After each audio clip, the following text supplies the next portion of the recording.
500 साल बाद उसी तरह की कोई डिस्कवरी फिर हो रही है और ये अगले 500 साल की ह्यूमन हिस्ट्री को तय करेगी। डेमोक्रेसी में रिफॉर्म्स हो रहे हैं पर रिवोल्यूशनाइज कर दिया जाए, पूरे सिस्टम को ही चेंज कर दिया। पढ़ाई का मतलब क्या है? विजडम। सोचो और एक विजनरी अपने अंदर क्रिएट करो। सवाल मैं पूछ रहा हूँ, उस सवाल का उत्तर देना है, ठीक है? और आपके थ्रू बाकी लोगों को भी ये चीजें पता चल जाए। नॉलेज के दो पार्ट होते हैं, एक इंफॉर्मेटिव नॉलेज और एक विजडम। इंफॉर्मेशन को कोई इंफॉर्मेशन मिली कि आज सड़क पे एक एक्सीडेंट हुआ, ये इंफॉर्मेशन है। इस इंफॉर्मेशन से कॉम्प्रिहेंड करना कि सड़क क्यों एक्सीडेंट हुआ, क्या यहाँ पहले भी होते थे या आज पहली बार हुआ, एक्सीडेंट क्यों होते हैं, कॉम्प्रिहेंड करना और फ्यूचर के बारे में इमेजिन करना, ये क्या है? विजडम। तो आज मेरे मन में एक सवाल था, मैंने कहा कि पढ़ने का तरीका भी आप धीरे धीरे सीख रहे हो, तो एक सवाल मैं पूछ रहा हूँ, मैं देखना चाहता हूँ कितने लोग विजडम वाले, इंफॉर्मेशन वाले तो बहुत हैं, विजडम वाले कितने।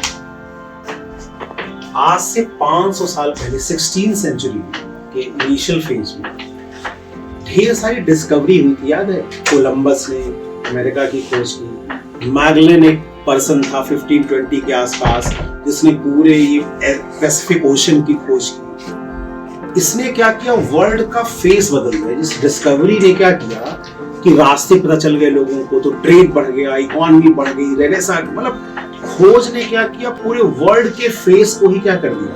और उसी समय देखिए आइडियोलॉजी, कैपिटलिस्ट आइडियोलॉजी और इस तरह की आइडियोलॉजी धीरे धीरे डेवलप होनी शुरू। आज 500 साल बाद उसी तरह की कोई डिस्कवरी फिर हो रही है और ये अगले 500 साल की ह्यूमन हिस्ट्री को तय करेगी। प्रश्न मेरा समझ रहे हो? 500 साल पहले किसी कोलंबस ने, किसी वास्को डी गामा ने, किसी मैगलन ने दुनिया की खोज। दुनिया तो थी, खोज मतलब क्या होता है कि वो जो थी उस तक पहुंचने का रास्ता, वो रास्ता सी रूट से जो उन्होंने खोजा, मैप बने, वर्ल्ड का फिर से ट्रेड आपस में शुरू हुआ और वर्ल्ड जो आज जैसा है इन 500 सालों का क्या है? हिस्ट्री। सेम 500 साल बाद 1520 से 2020 में पहुंचा है जिसमें हम और आप हैं। सेम ऐसी ही रिसर्च हो रही है। 1520 से पहले कोई कहता कि वर्ल्ड आज यहां पहुंच जाएगा तो कोई नहीं मानता। विजनरी कौन होता है? जो दूर तक देखता है। ऐसा 2020 में क्या हो रहा है कि अब आने वाला 500 सालों का इतिहास बिल्कुल इससे बदल सकता है। एक नया ट्रेड, एक नया इकोनॉमी, एक नई सोसाइटी, एक नई गवर्नमेंट। ये जो डेमोक्रेसी इधर इन्हीं 500 सालों का है ना।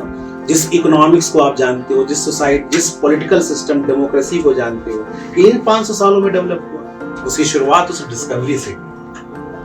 एक नया इतिहास, एक नया कल्चर, एक नया पॉलिटिकल साइंस, एक नया इकोनॉमिक्स शायद जनरेट हो जाए अगले 500 साल।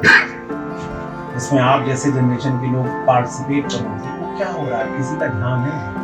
सर, जो भी मतलब अनरीचेबल पार्ट्स थे, मतलब अगर पहले हम कहते हैं कि वर्ल्ड एक ऐसा हो जाएगा कि हम यहाँ पे बैठ के हर जगह के बारे में नॉलेज गेन कर पाएंगे, मतलब यहाँ क्या हो रहा है और कितने दूर क्या हो रहा है, अगर हम मतलब जानना चाहते नहीं जान पाए। अगर अब ऐसे ऐसे जरिए सोचे जा रहे हैं जिसमें हम यहाँ पे बैठ के हर पूरे दुनिया में क्या हो रहा है, मतलब समुद्र से नीचे से ऊपर से हर जगह रास्ता, वर्ल्ड में कोई भी ऐसा, चाहे वो माउंटेन रीजन हो, प्लेन रीजन हो, चाहे उसमें जितना कोल्ड डेजर्ट हो, वार्म डेजर्ट हो, हर जगह जाया जा रहा है। और मतलब टेक्नोलॉजी मेन चीज है जिससे मतलब हर चीज रीचेबल हो रही है और मतलब बहुत सारे इन्वेंशंस हो रहे हैं जिसकी वजह से बिल्कुल जो वर्ल्ड है वो रिवोल्यूशनाइज होता जा रहा है और हर चीज एक्सेसिबल होती जा रही है, लोगों के पास पहुंची जा रही है, मतलब पीपल इन्वॉल्वमेंट बढ़ता जा रहा है जिसकी वजह से हर चीज पॉसिबल होती है। अब एक चीज मैं थोड़ा और जोड़ रहा हूँ, अगली बार जब मिलो आप लोग तो मैं आपसे पूछूं, जिस तरह से 500 साल पहले अर्थ की डिस्कवरी हो रही थी, वैसे जो आदमी है अब स्पेस की डिस्कवरी कर रहा है। स्पेस पे बहुत फोकस हो रहा है। हम मंगल ग्रह पहुंचना चाह रहे हैं। इमेजिन करो कि मैगलन जैसा आदमी निकला था एशिया पैसिफिक, वो तो मर गया था ना, एक लोग बचे थे, उन्होंने कहानी बताई और उसने वर्ल्ड को चेंज कर दिया। कोई स्पेस रॉकेट जाए स्पेस में और 5 साल गायब हो जाए, और 5 साल बाद जब वो अर्थ पे वापस आए और बताए कि जैसा अर्थ में हैबिटेट है वैसा ही हैबिटेट कहीं और है, एक्स वाली प्लेनेट पे है, वाई वाले उस पे है, किसी और उसमें है, और उसके साथ जैसे ही वो बताए ह्यूमन हिस्ट्री अचानक चेंज हो जाए। हम उनको कोलोनाइज, देखो मैगलन ने रास्ता बताया, कोलंबस ने, वास्को डी गामा ने रास्ता बताया कि कैसे एशिया और अफ्रीका के रिसोर्सेज को कब्जा करो, कोलोनाइज करो, और इस कोलोनाइजेशन ने वर्ल्ड के सिनेरियो को क्या कर दिया। हो सकता है स्पेस रिसर्च आने वाले 500 सालों के इतिहास को क्या कर दे।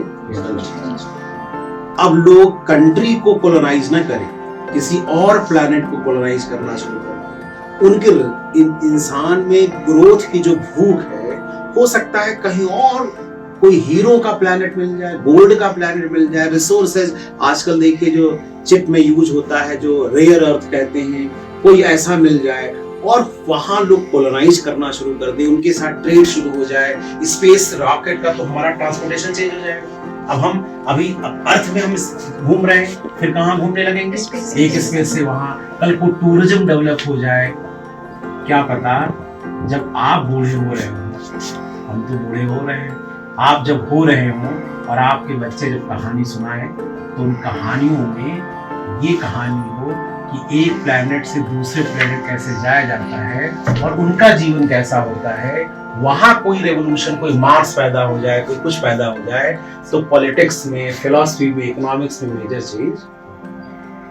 तो पढ़ाई का मतलब सिर्फ इंफॉर्मेशन नहीं है, पढ़ाई का मतलब क्या है, सोचो और एक विजनरी अपने अंदर क्रिएट करो। बुकिश नॉलेज का ठीक है, बुक हमें इंसाइट देता, पढ़ो, टेक्स्ट बुक पढ़ो। ये जो फोन पे पढ़ने और फोन और रील देखकर हमारी पढ़ाई हो रही है ना, ये बहुत डेंजरस है।